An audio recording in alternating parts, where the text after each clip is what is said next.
Jesus came down the mountain with the cheers of the crowd still ringing in his ears. Then a leper appeared and dropped to his knees before Jesus, praying, "Master, if you want to, you can heal my body." Jesus reached out and touched him, saying, "I want to. Be clean." Then and there, all the signs of the leprosy were gone. Jesus said, "Don't talk about this all over town. Just quietly present your healed body to the priest along with appropriate expressions of thanks to God. Your cleansed and grateful life, not your words, will bear witness to what I have done." As Jesus entered the village of Capernaum, a Roman captain came up in a panic and said, "Master, my servant is sick. He can't walk. He's in terrible pain." Jesus said, "I'll come and heal him." "Oh no," said the captain. "I don't want to put you to all that trouble. Just give the order and my servant will be fine. I'm a man who takes orders and gives orders. I tell one soldier, 'Go,' and he goes. To another, 'Come,' and he comes. To my slave, 'Do this,' and he does it." Taken aback, Jesus said, "I've yet to come across this kind of simple trust in Israel, the very people who are supposed to know all about God and how He works. This man is the vanguard of many outsiders who will soon be coming from all directions, streaming in from the east, pouring in from the west, sitting down at God's kingdom banquet alongside Abraham, Isaac, and Jacob. Then those who grew up in the faith but had no faith will find themselves out in the cold, outsiders to grace and wondering what happened." Then Jesus turned to the captain and said, "Go. What you believed could happen has happened." At that moment, his servant became well. By this time, they were in front of Peter's house. On entering, Jesus found Peter's mother-in-law sick in bed, burning up with fever. He touched her hand, and the fever was gone. No sooner was she up on her feet than she was fixing dinner for him.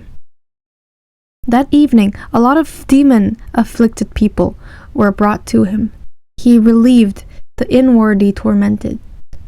He cured the bodily ill. He fulfilled Isaiah's well-known revelation. He took our illnesses. He carried our diseases. When Jesus saw that a curious crowd was growing by the minute, he told his disciples to get him out of there, to the other side of the lake. As they left, a religion scholar asked if he could go along. "I'll go with you, wherever," he said. Jesus was curt. "Are you ready to rough it? We're not staying in the best inns, you know." Another follower said, "Master, excuse me for a couple of days, please. I have my father's funeral to take care of." Jesus refused. "First things first. Your business is life, not death. Follow me. Pursue life."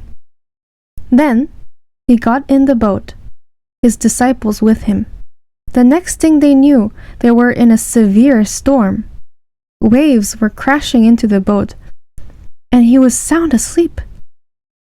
They roused him, pleading, "Master, save us. We're going down." Jesus reprimanded them. "Why are you such cowards? Such faint hearts?" Then he stood up and told the wind to be silent, the sea to quiet down. Silence! The sea became smooth as glass. The men rubbed their eyes, astonished. "What's going on here? Wind and sea stand up and take notice at his command." They landed in the country of the Gadarenes and were met by two madmen, victims of demons, coming out of the cemetery.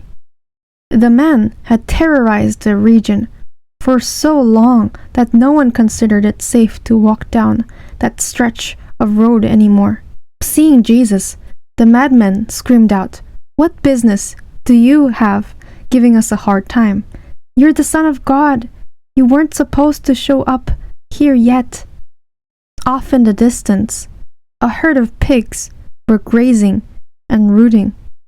The evil spirits begged Jesus, "If you kick us out of these men, let us live in the pigs."